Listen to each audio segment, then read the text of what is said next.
नमस्कार दोस्तों, आज 18/9/2022 को हुए सीजी टेट का सेकेंड पेपर के गणित के बारे में आप लोग को बताना चाहता हूँ। क्या क्या आंसर आ सकता है, ठीक है, जिससे आपका कन्फ्यूज़न दूर हो जाए। तो सबसे पहले देखते हैं ये सेट डी का है। तो इसमें 91 क्वेश्चन नंबर 91 पर है। यदि ए अनुपात बी बराबर 2:3 और बी अनुपात सी बराबर 5:7 है तो ए अनुपात बी अनुपात सी का मान ज्ञात करना है। तो मान क्या होगा करके, तो देखो क्या है, ए अनुपात बी बराबर, जैसे हम लोग करेंगे ए/बी बराबर आ जाएगा 2/3, ठीक है, और सी बराबर आ जाएगा 5/7, ठीक है। थोड़ा आराम से बना रहा हूँ क्योंकि आप लोग को थोड़ा समझा कर बना रहा हूँ। आप लोग को 60 रूप में और बना सकते हो। तो देखो बी का 2 मान आ रहे हैं, यहाँ पर 3 आ रहे हैं, यहाँ 5 आ रहे हैं। दोनों का हम यदि लघुत्तम निकालेंगे तो 15 आएगा। तो बी का मान 15 आना चाहिए। तो ये आ जाएगा, बी का मान 15 आएगा। तो हम इससे 5 से गुणा करेंगे तो 15 आएगा, और इसमें हम 3 का गुणा करेंगे तो 15 आएगा, ठीक है। तो ये आ जाएगा आप लोग का 5 दूनी 10, और बी का मान आ जाएगा 5 दिया 15, 5 दिया 15 और 7 दिया 21, ठीक है। तो देखो ए का क्या आ रहा है, 10 आ रहा है, और बी का 15 आ रहा है, सी का कितना आ रहा है, सी का 21 आ रहा है। तो जहाँ पर 10:15:21 है वो हो जाएगा आप लोग का ए बी सी का अनुपात, मतलब पहला ए हो जाएगा आप लोग को, ठीक है। सेकेंड में देखते हैं दोस्तों, यहाँ पर है ए से एन बराबर है n² + 2n। तो पहला पद और सामान्य अंतर ज्ञात कीजिए करके दिया है, ठीक है। ए से एन का है, ये योगफल है समांतर श्रेणी का। तो S1 बराबर मान कर चलो, तो S1 बराबर 1² + 2 × 1 हो जाएगा। तो ये आ जाएगा 1 + 2, तो ये आ जाएगा आप लोग का 3 आ जाएगा, ठीक है। S1 बराबर S2 बराबर आ जाएगा आप लोग का, S2 बराबर n के स्थान पर 2 रखेंगे, 2² + 2 × 2, तो ये भी 4 हो जाएगा, प्लस ये भी 4 हो जाएगा, 8 हो जाएगा, ठीक है। अब ये 8 हो जाएगा आप लोग का दोस्तों। तो हम यहाँ पर देखेंगे तो क्या होता है, S1 बराबर A1 होता है, मतलब पहला पद होता है। तो पहला पद तो आप लोग का 3 हो गया, ठीक है। अब उसके बाद अंतर निकालेंगे तो S2 बराबर होता है A1 + A2, ठीक है। तो S2 का मान पता है, A1 का मान पता है हमें। तो हम यहाँ पर देखेंगे तो ये आ जाएगा, S2 का मान 8 हो गया, और A1 इधर आएगा तो माइनस हो जाएगा, -3 और A2, ठीक है। तो A2 बराबर आ जाएगा 5, मतलब दूसरा पद 5 होगा, ठीक है। पहला पद 3 होगा, दूसरा पद 5 होगा। तो कितने का अंतर आया दोस्तों, 2 का अंतर आया। इसका भी पहला आंसर ही सही होगा। प्रथम पद, पहला पद 3 होगा और उसका सार्वंतर सामान्य अंतर जो है 2 होगा, ठीक है। और ये तीसरा दोस्तों थोड़ा कन्फ्यूजन, ठीक है, तीसरा कन्फर्म नहीं है। इसका पाई चार्ट भी आ सकता है, लाइन ग्राफ भी आ सकता है, सचित्र ग्राफ भी आ सकता है। यदि आप लोग को पता होगा तो आप कमेंट करके बताइए दोस्तों, ठीक है, मेरे को कन्फर्म नहीं है। अब जैसे यहाँ देखते हैं दोस्तों, यहाँ पर दिया है यदि किसी बेलन का व्यास 28 सेंटीमीटर और ऊंचाई 10 सेंटीमीटर है तो उस बेलन का आयतन क्या होगा। तो यदि किसी बेलन का व्यास जो है, सब पाई में दिया है, पाई का मान नहीं रखा है। बेलन का आयतन बराबर होता है, जैसे बेलन का आयतन बराबर होता है πr²s, ठीक है। तो पाई का मान नहीं दिया है, पाई का मान रखा है, ठीक है, पाई को डायरेक्ट रखा है, तो पाई का मान रखना नहीं है। तो आर कितना है आपका, व्यास 14 सेंटीमीटर है, तो उसका रेडियस त्रिज्या जो है, व्यास 28 सेंटीमीटर है, तो त्रिज्या हो जाएगा आप लोग का 14 सेंटीमीटर। 14² हो जाएगा, मतलब 14 × 14 हो जाएगा, × 10 हो जाएगा। तो 14 का वर्ग होता है, जैसे 14 × 14 करने से 196, ठीक है, और 10 का गुणा करेंगे तो 1960 पाई आ जाएगी इसका दोस्तों, ठीक है। पहला ही इसका भी उत्तर सही होगा, ठीक। अब उसके बाद अगला देखते हैं दोस्तों, एक बारंबारता वितरण जिसमें 10 और 20 से कम की सीमा वाले वर्ग होते हैं का मध्य, जैसे मान लो हम लोग बारंबारता देखते हैं दोस्तों, तो ये 10 से 20 लेते हैं हम लोग, ठीक है। इसका मतलब है 10 से अधिक, और 10 से लेकर 19 तक का, 20 से कम, ठीक है। तो इसका जो हम लोग मध्य मान निकालेंगे दोस्तों, मध्य बिंदु, तो क्या निकालते हैं, 10-20/2 करके निकालते हैं दोस्तों, ठीक है। तो इसका आ जाएगा 15, ये सी सही हो जाएगा। अब उसके बाद नेक्स्ट देखते हैं, एक आदमी 1400 रुपये में एक साइकिल को खरीदता है, क्रय मूल्य हो गया 1400 रुपये, ठीक है। उसके बाद है उसे 15% हानि पर बेच देता है, तो उस साइकिल को विक्रय मूल्य हो गया 15% हानि पर बेच रहे हैं, मतलब वो 85% में बेच रहे हैं दोस्तों, ठीक है। तो सीधा सीधा डायरेक्ट हम 85% निकाल दो, या 1400 का 15% निकाल कर घटा दो, ठीक है, 1400 में। तो डायरेक्ट 85% निकालोगे तो 85/100 गुणित कितने का, 1400 का, ये कट गया, ये 14×5 = 70 की शून्य हो जाएगा, हासिल आया 7, ठीक है। और 14×8 14 सत्ते 84, 14 पंचे 70, 14 छक्का 84, 14 सत्ते 98, 14 अट्ठे 112, 112 और 119 हो जाएगा दोस्तों। ठीक है, ये पहला वाला ही इसका आंसर हो जाएगा 1190। उसके बाद यहाँ नेक्स्ट क्वेश्चन देखते हैं दोस्तों।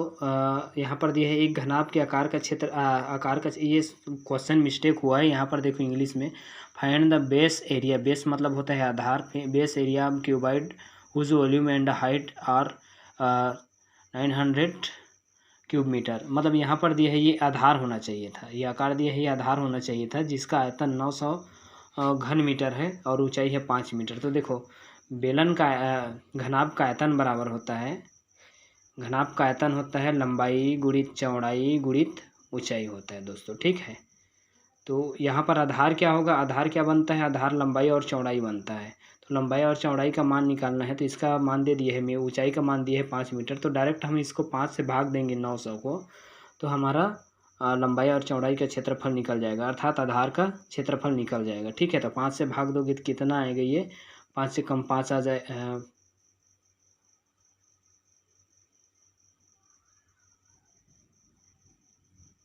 5 से कम 5 आ जाएगा, और 5 से कम 5 और बच जाएगा 5 अट्ठे 40 और 5 शून्य शून्य। ठीक है, 180 वर्ग मीटर आ जाएगा दोस्तों, ये आ जाएगा।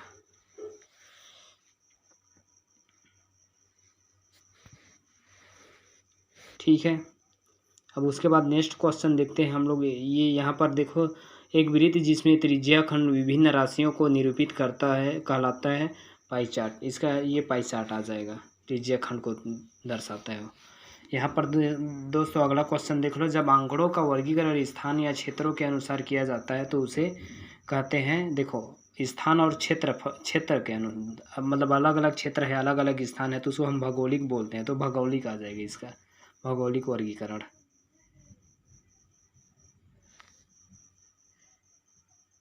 भौगोलिक वर्गीकरण आ जाएगा। ठीक है, नेक्स्ट क्वेश्चन देखते हैं। निम्नलिखित में से कौन सा बैंकिंग मॉडल के बारे में सही है, तो इसके बारे में मुझे कंफर्म नहीं है कि क्या आएगा। ठीक है, आप लोग को कंफर्म होगा तो कमेंट करके बता दीजिए। नेक्स्ट देखते हैं हम लोग।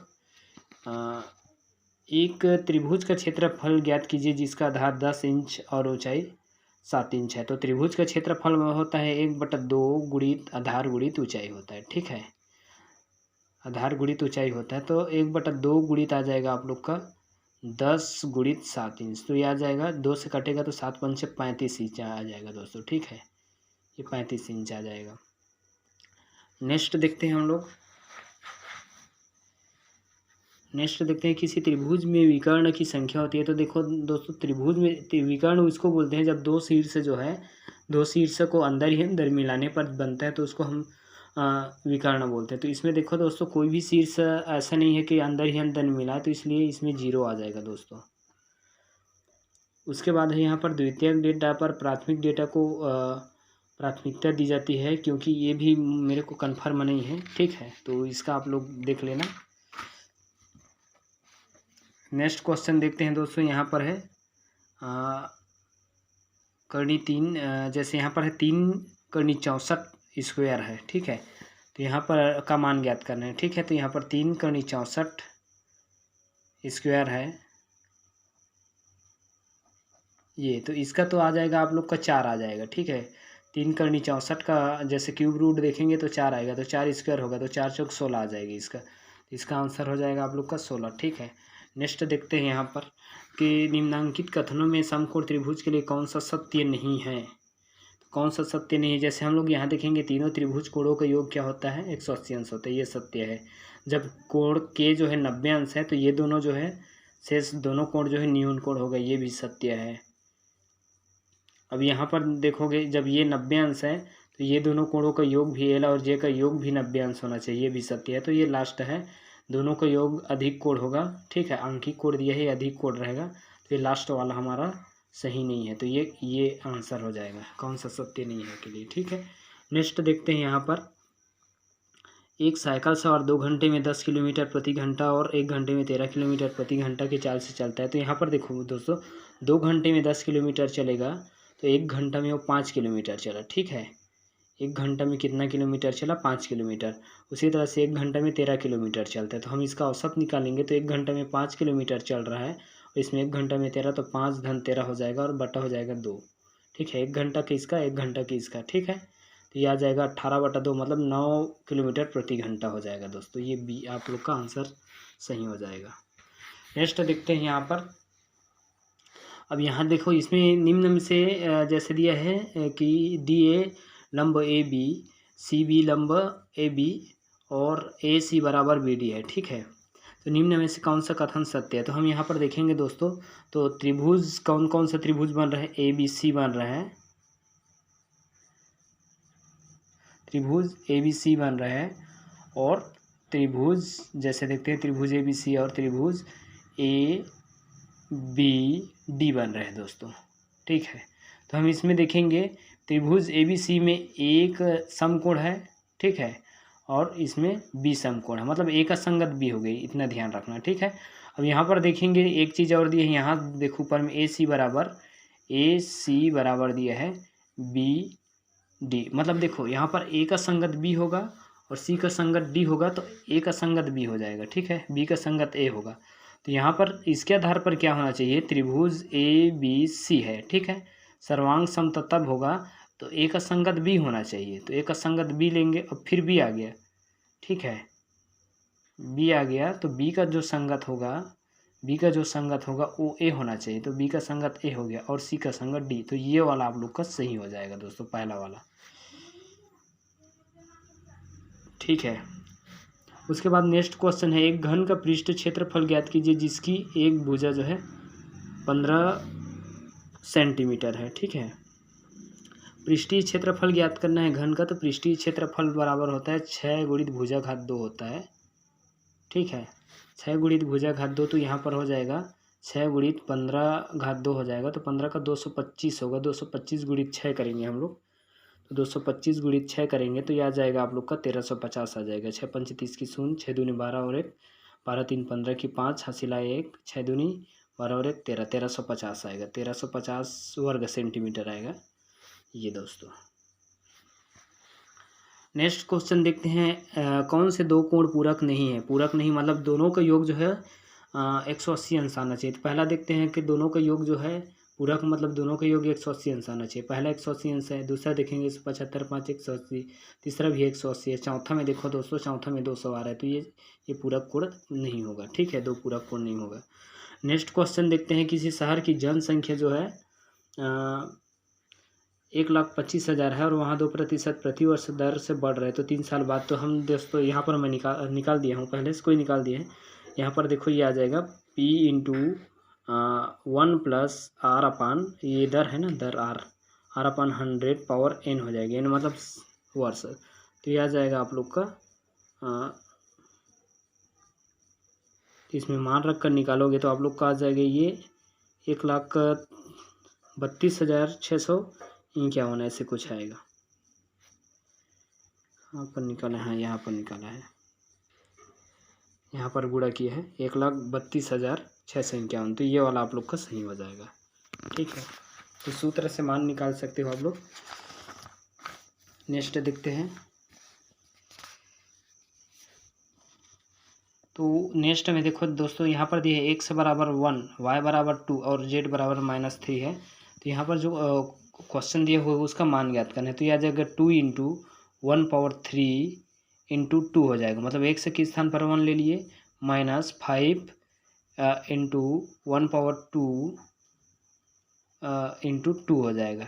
उसके बाद +2 इंटू -3 होगा। ठीक है, तो यहाँ पर आ जाएगा ये एक ही आएगा तो 2 दूनी 4 हो जाएगा, ऋण ये भी एक आएगा तो 5 एकम 5 और 2 5 दूनी 10 हो जाएगा। ठीक है, और ये आ जाएगा प्लस माइनस आ रहा है तो यहाँ पर माइनस आएगा और ये 6 हो जाएगा। तो आप लोग का ऋण वाला हो रहा है दोस्तों 16 हो रहा है, ऋण वाला 16 हो रहा है और धन वाला 4 हो रहा है। तो 16 में हम 4 घटाएंगे तो 12 बचेगा, ऋण वाला ज़्यादा है तो ऋण 12 बचेगा। ये पहला आप लोग का उत्तर सही हो जाएगा। नेक्स्ट क्वेश्चन देखते हैं, 7 सेंटीमीटर त्रिज्या वाले अर्धवृत्त की परिधि और क्षेत्रफल ज्ञात कीजिए। अर्धवृत्त दोस्तों, तो अर्धवृत्त ऐसे बनेगा आप लोग का। ठीक है, अब इसका क्या ज्ञात करना है, परिधि ज्ञात करना है। देखो तो वृत्त की परिधि होता है 2πr। ठीक है, तो अर्धवृत्त का आधा हो जाएगा। ठीक है, अर्धवृत्त का क्या हो जाएगा, आधा हो जाएगा, मतलब पाई आर आ जाएगा। तो पाई आर, पाई का मान होता है 22/7, 22/7 गुणित इसका त्रिज्या भी 7 है दोस्तों, तो ये 7 हो गया। ठीक है, तो ये कट गया तो आ गया आप लोग का 22 आ गया। अब ये तो 22 हो गया, इसका मान 22 आ रहा है, आ रहा है, थोड़ा सा हिल जा रहा है कैमरा जो है।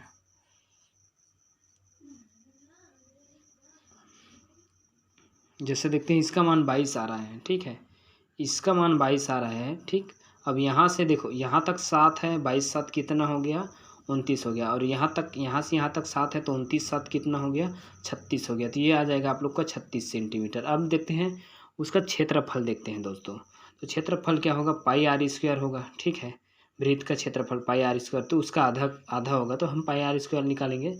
तो ये आ जाएगा 22/7 गुणित, एक और 7 जोड़ देंगे हम इसमें, 7 गुणित 7 आर स्क्वायर में, एक 7 कट गया तो 22/7 हो जाएगा आप लोग का 156 हो जाएगा। ठीक है, तो उसका आधा करेंगे तो 156 का आधा हो जाएगा 77।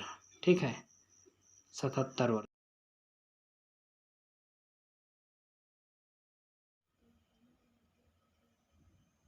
सॉरी दोस्तों, यहाँ पर 156 नहीं हो गया, 154 हो गया, तो 154 का आधा हो जाएगा 77। ठीक है, वर्ग सेंटीमीटर। तो ये 36 और 77 वर्ग सेंटीमीटर, ये वाला आप लोग का सही हो जाएगा दोस्तों। ठीक है, नेक्स्ट देखते हैं यहाँ पर, तो योग करना है ना। तो योग करना है तो ये दोनों को योग करेंगे, तो मैं डायरेक्ट योग करता हूँ। तो 3x 4x कितना हो गया, 7x हो गया। ठीक है, और 2y ऋण 6y, तो ये ऋण 4y होगा आप लोग का, क्योंकि धन ऋण है तो घटेगा। और 3z 5z, ये आ जाएगा 8z। ठीक है, ये आ गया आप लोग का। अब इसमें किसको माइनस करना है, 6x + 7x माइनस 2x, इसको हम पूरा माइनस करेंगे तो इसका चिन्ह बदल जाता है, तो ये हो जाएगा 7x - 6x। तो 7x में -6x घटाएंगे, ठीक है, तो ये आ जाएगा, x बचेगा। अब ये -4y है, और ये भी माइनस, इसका चिन्ह बदलेगा ना जब हम ये माइनस करेंगे तो। ठीक है, तो ये -7 हो जाएगा, तो -4 - 7 -11y हो गया। ठीक है, अब यहाँ पर देखेंगे तो ये -2 है, तो ये +2 हो जाएगा, चिन्ह बदल जाएगा। तो ये 8 और 2 कितना हो जाएगा, 10z हो जाएगा। तो देखो x - 11 + 10z, ये लास्ट वाला। ठीक है, लास्ट वाला आप लोग का सही हो जाएगा। नेक्स्ट क्वेश्चन देखेंगे, प्राथमिक स्तर पर गणित की पहेलियाँ मदद करती है। तो इसका भी तो देखो, इस तरह का क्वेश्चन का कौन सा आंसर होगा, ये जो है उन्हीं लोग तरीका से बता पाएंगे कि उन लोग के दिमाग में क्या है ना। तो मेरे ख्याल से इसका क्वेश्चन का उत्तर जो होगा, समस्या सुलझाने में कौशलों को परखने हेतु, ये आ सकता है मेरे अनुसार से। अब आप लोग कमेंट करके बताइए कि इसका सही उत्तर क्या हो सकता है। ठीक है, नेक्स्ट क्वेश्चन देखते हैं हम लोग। इसमें भी देखेंगे तो सबसे पहले जैसे देखेंगे प्रतीक है, उसके बाद प्रतीक देखेंगे, चित्र के बाद अनुभव बाद भाषा, ये आ सकता है। ठीक है, नेक्स्ट इसमें देखेंगे तो यह आ जाएगा, किसी चतुर्भुज के चारों कोणों का योग 360, यह सोचना कहलाता है। ये लगभग देखेंगे तो पूर्व धारणा है, हम लोग पहले से जानते हैं, कोई भी बोलते हैं तो हम जानते हैं कि चतुर्भुज के चारों अंतःकोणों का योग 360 अंश होता है। तो ये मेरे ख्याल से पूर्व धारणा हो सकता है। ठीक है, नेक्स्ट देखेंगे हम लोग, कन्फर्म नहीं है ये भी कि पूर्व धारणा हो गई या विशिष्टीकरण हो गई, ये दोनों में से एक हो सकता है, लेकिन ज़्यादातर मेरे को लगता है पूर्व धारणा होगा। नेक्स्ट देखेंगे, एक आयताकार बाड़े का क्षेत्रफल 500 वर्ग मीटर है। ठीक है, 500 वर्ग फीट है, यदि बाड़े की चौड़ाई 20 फीट है तो लंबाई ज्ञात करना है। तो देखो, क्षेत्रफल बराबर, आयत का क्षेत्रफल बराबर होता है लंबाई गुणित चौड़ाई। तो एकदम इजी क्वेश्चन है, जब चौड़ाई पता है तो लंबाई हम लोग भाग देंगे तो लंबाई निकल जाएगा हमारा चौड़ाई से। ठीक है, तो ये आ जाएगा आप लोग का 25 फीट, कितना आ जाएगा, 25 फीट आ जाएगा। ठीक, नेक्स्ट देखते हैं, रैखिक समीकरण को हल करना है। तो इस तरह के समीकरण को देखो, x को अकेला छोड़ना है, हम x को अकेला छोड़ेंगे तो देख लो, तो ये आ जाएगा x + 7/2 = 3 - x है, तो 2 इधर होगा, तो x + 7 हो जाएगा। ठीक है, बराबर ये आ जाएगा 2 × 2 = 6 - 2x हो जाएगा। 2x को इधर लाएंगे तो x + 2x, इधर -2x है, तो और 7 इधर जाएगा तो क्या हो जाएगा, -7 हो जाएगा। तो 3x बराबर आ जाएगा -1, तो x बराबर आ जाएगा -1/3। तो ये सी उत्तर जो है सही होगा। ठीक है, नेक्स्ट देखते हैं दोस्तों। नेक्स्ट क्वेश्चन है आप लोग का, यहाँ पर है 2.5 वर्षों का, जैसे 2 5.5 वर्ष है, मतलब 2.5 वर्षों का साधारण 2.5 वर्षों में 6 वर्ष रुपये का साधारण ब्याज जो है के रूप में प्रतिशत में ज्ञात करना है इसको। प्रतिशत वार्षिक दर में कितना प्रतिशत वार्षिक दर से 250 रुपये हो जाएगा। तो देखो साधारण ब्याज बराबर हो गया 250 हो गया, ठीक है। PRT/100 होता है, तो पी का मान कितना हो जाएगा आप लोग का 6000 हो जाएगा। अब आर का मान देखेंगे दोस्तों, तो आर का मान कितना,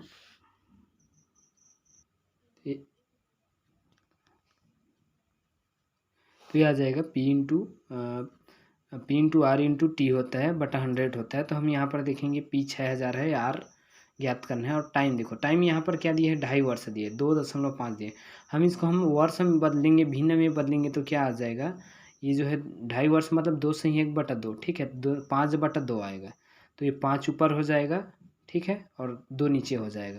अब यहाँ 100 से गुणा कर देंगे तो ये आ जाएगा, 2 0 कट गया, यहाँ पर आ जाएगा 5 एकम 5 और ये 30 आ जाएगा, ठीक है। तो 6 पंचे हो जाएगा, 5 तिया हो जाएगा 15, 150 हो जाएगा यहाँ पर, ठीक है। 150 आर 250 बराबर आ जाएगा 150 गुणित आर हो जाएगा। आप लोग को और 60 बनाना है तो डायरेक्ट 50 को पक्षांतर कर सकते हो। आर बराबर आ जाएगा 250 बटा 150, ये कट गया, 5 से कट जाएगा, 5 पंचे 25 और 5 तिया 15। अब इसको निकालेंगे दोस्तों, तो 3 एकम 3, 2 शेषफल बचेगा और ये 3, ये वाला आप लोग का सही हो जाएगा, ठीक है।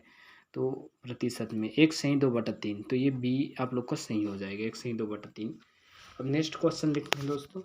अच्छा, यहाँ तक ख़त्म हो गया आप लोग का, यहाँ से आप लोग का फिजिक्स आ गया, ठीक है।